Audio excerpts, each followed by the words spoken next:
OKC finishes the story. They beat the Pacers in Game 7 to win the championship. And what in my initial feelings is a fraudulent win and a bailout due to one of the 3 worst case scenarios for the Pacers happening. But first and foremost, let me just say a prayer for Tyrese Haliburton. I pray that God will restore him, heal him in Jesus' name. I pray that comfort him, comfort his family, comfort the entire team, entire organization about this tough time. In Jesus' name. That's just a tough situation. Even people on all types of social media, everywhere, claiming that he was faking the injury because of this, that, and the third. Meanwhile, he only played 23 minutes in Game 6, and then this happened in Game 7. It's just tragic, especially after he was hooping in the first part of the game too. And you saw what they were missing in that game. Literally saw his value, whether he's scoring or not. Obviously, he's much better when he's scoring. He needed to score, but that value of being able to create shots for others. Because TJ McConnell, who I also feel incredibly bad for, bro, he was hooping his ass off, and they hold him so bad.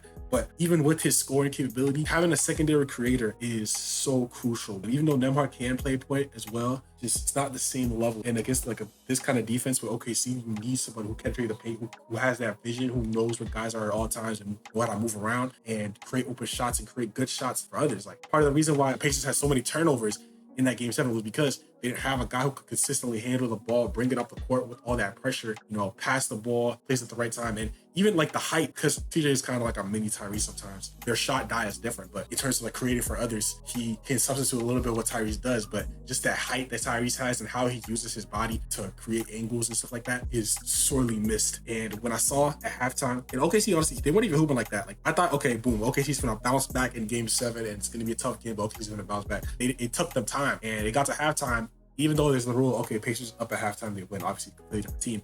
And it was honestly kind of clear to me that although it wouldn't be easy, OKC was about to go on a run. They were about to go on a run, clearly.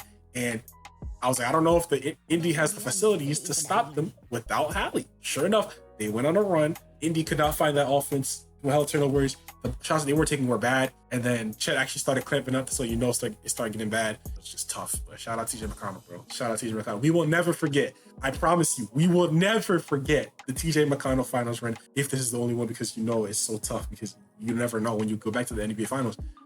Especially looking at the team now that Tyrese is injured with Achilles, we don't know when he could come back. He's gonna at least miss the first half of the season. It's tough. Now, the East is wide open now. Respect to OKC for doing the thing, for not being frauds. The MVP, winning the Finals MVP and scoring title all in the same season. Big legacy. It's a big legacy you just left in. J Dub stepping it up. Chet stepping it up more so in this last game. Finally hitting a 3. It felt like he hasn't hit a 3 at all prior to this game. Caruso, obviously. I'm not gonna go through the whole thing, but I did that like 6 games straight. I did that. The defense was legit, even though they were doing football and complaining every time they got called for a foul. But the defense, I'm not gonna say they weren't clamping up at the time, where they had clamps. They had people on clamps. I had to respect that.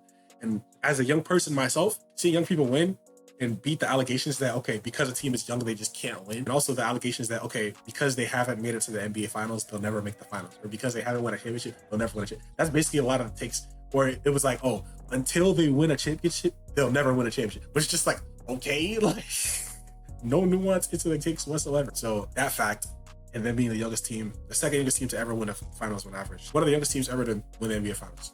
Huge accomplishment. Shea is officially the greatest Thunder of all time. The Thunder are separate from the Supersonics. And Shea definitely beat the fake point guard and or inability to play point guard allegations. He definitely beat those. You saw it with not just with him having 12 assists or whatever, but it was really the way he was getting assists too. He would go for a shot, bail out pass. Now he was doing it every time.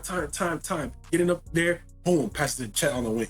Get up there, boom, pass the J Dub on the wing. Get up there, boom, pass the Caruso, pass the Casey Miles. You know what I'm saying? He was doing that consistently, getting that shot, fake shot into a pass, or real shot into a pass. Like, he's definitely a point guard. At the very least, capable of playing point, being a real one, being that real playmaker. You saw real growth from that perspective. And I think the crazy amount of growth you saw in this postseason is very, very commendable. A team like the Rockets, for example, who could not create no type of offense. Talk about KD later. Yeah. Thank you. Bye-bye.